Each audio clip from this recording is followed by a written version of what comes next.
सिंधु माथुरी के सभ्यता ते ॻाल्हि ॿोल जे सिलसिले में आउं सिंधी तव्हां सां ख़त पायां। अॼु पाण सिंधु माथुरी के क़दीम माग मोहन जे दड़े जी दरियाफ़्त जो अज़ीम कारनामो सरअंजाम ॾींदड़ माहिर R.D. बैनर्जी बाबति ॻाल्हि ॿोल कंदासीं। भारत जे हिन आर्कियालॉजी माहिर खे इन अज़ीम दरियाफ़्त बाबति सॼी दुनिया अंदरि शोहरत हासिल थी ऐं संदसि शुमार आलमी सतह जे आर्कियालॉजी जे माहिरनि में थियणु लॻो। राखलदास बैनर्जी भारत जो हिकु मशहूरु तारीख़दान, आर्कियालॉजी ऐं क़दीम लिखतुनि बाबति माहिर हुयो। पाण 12 अप्रैल 1885 में भारत के मुर्शिदाबाद ज़िले के शहर ब्रह्मपुरा में जन्म वरितो ऐं 23 मई 1930 में लाडाणो कयो।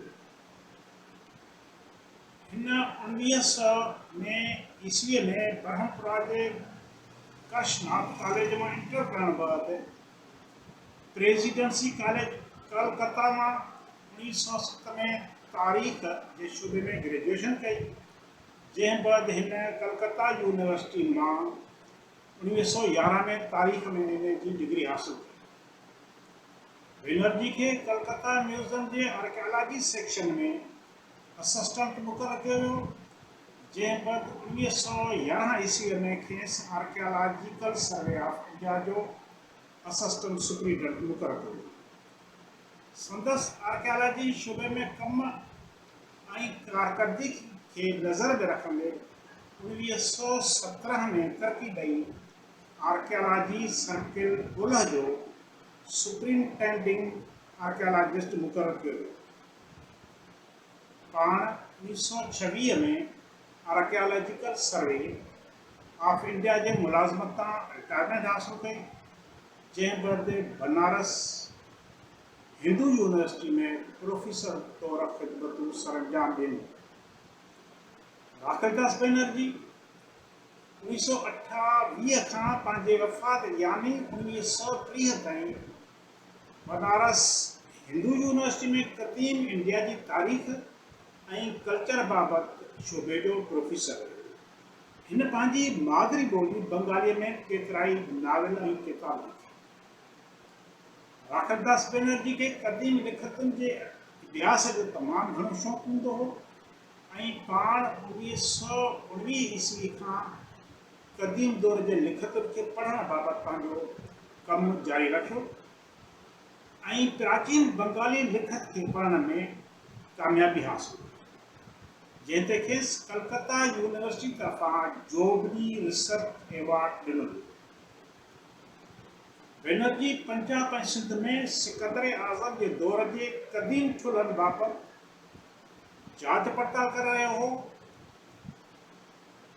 त इत्तेफ़ाक़ सां ही माहिर ॻोल्हींदो 1922 में अची लाड़काने ज़िले के ॾोकरी शहर खां 6 मील परे हिकु ॿुध स्तूपा वरितो, जेको ॿुध दौर जो हिकु मंदरु हो।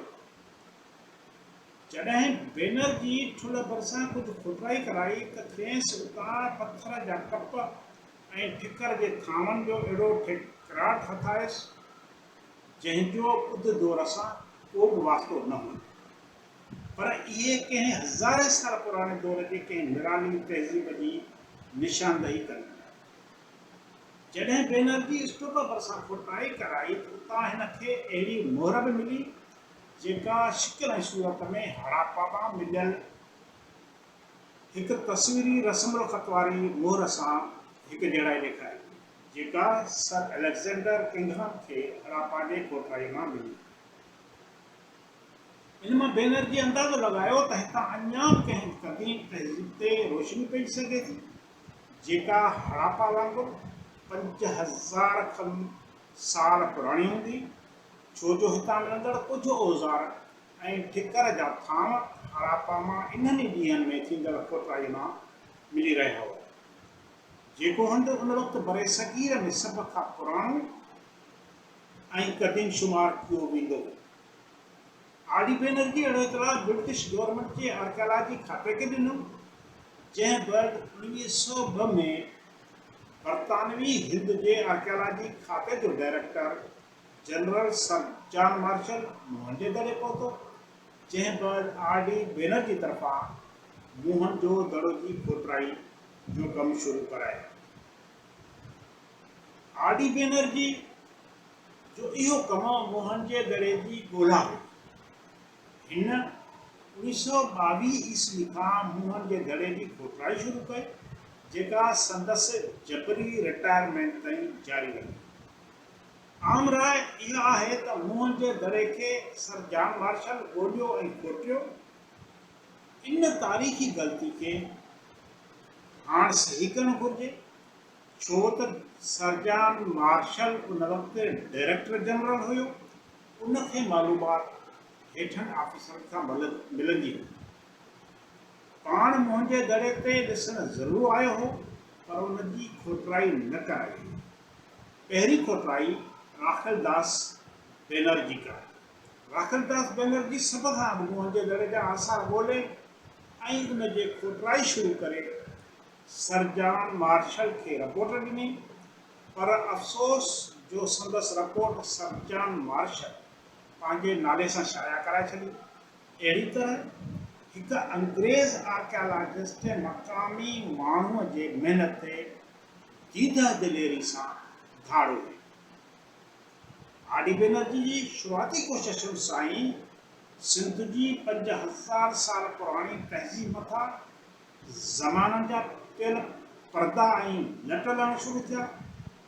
क़दीम आसारनि जे माहिरनि जूं परॾेही अख़बारुनि में हिन अज़ीम तहज़ीब बाबति रिपोर्टूं ऐं बयान शाया थियण शुरू थिया ऐं जल्दी सॼी दुनिया में हिन तहज़ीब ऐं तमदुन जी हाक पई।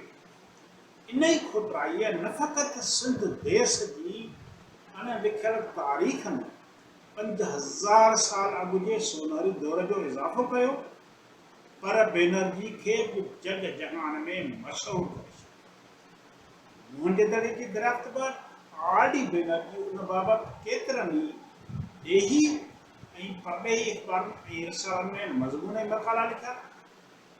संदसि इन्हनि मज़मूननि ऐं किताबनि में अंग्रेज़ीअ में इंडिया जो 5000 साल पुराणो शहर, बंगाली ॿोलीअ में मोहन जो दड़ो ऐं तारीख़ खां अॻु क़दीम हिंदू इंडिया ऐं मोहन जो दड़ो हिकु विसारियल रिपोर्ट शामिल आहे। महिरबानी।